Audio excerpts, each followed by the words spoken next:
Magandang tanghali Pilipinas, live mula rito sa Pag-asa DOST, si Harry Bayona para sa Panahon TV Express. Inilabas nga po ng Pag-asa ang kanilang seasonal climate outlook para sa buwan ng Oktubre hanggang Disyembre.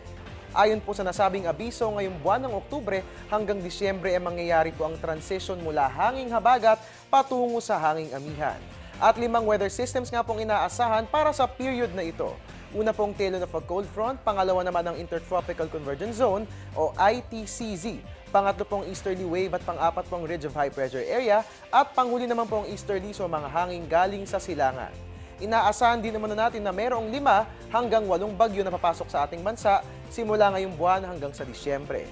Asahan din umano na near normal ang rainfall conditions na mararanasan sa kalahang bahagi po ng bansa maliban na lamang sa ilang bahagi ng Western Luzon na makararanas po ng mga kaunting pag-ulan.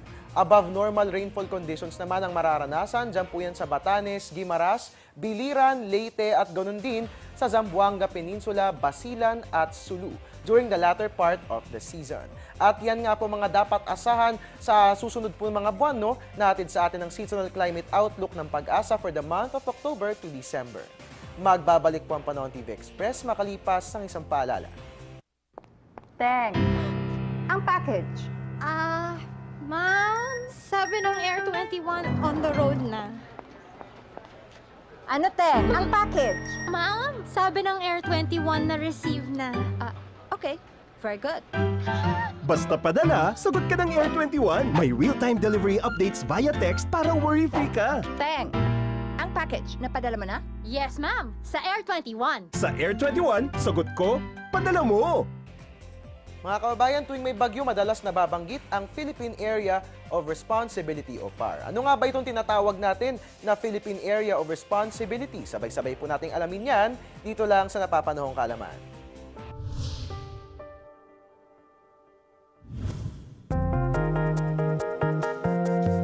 Tinatawag na Philippine Area of Responsibility o PAR ang landmass o kalupaan at ang mga karagatang pinapanagutan ng ating bansa. Iba ito sa tinatawag ng teritoryo ng bansa. Di hamak na mas malaki ang PAR kaysa rito. Ayon sa Philippine Atmospheric Geophysical and Astronomical Services Administration o Pag-asa, ang buong Philippine Area of Responsibility ay may kabuuang sukat na 4,497,165 square kilometers.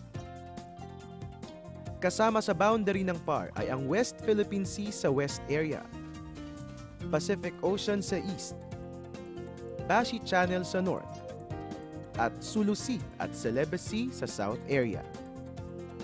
Ang Pag-asa ay inatasang mag-antabay at maglabas ng mga weather bulletin kada 6 na oras sa posibleng pagpasok ng mga tropical cyclone o bagyo sa Philippine Area of Responsibility.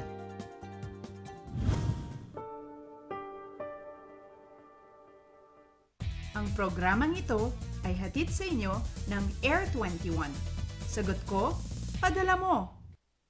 At iyan po muna ang latest mula rito sa Pag-asa DOST. Ang tabayanan po ang susunod kong ulat panahon mamaya po yan sa News at 1 kung kaya't manatiling nakatutok dito lamang po yan sa Telebisyon ng Bayan. At your service po niyo weatherman, Harry Bayona, nagpapaalalang tiwala lang. May tamang panahon ang bawat pagkakataon. Magandang tanghali po sa inyo lahat.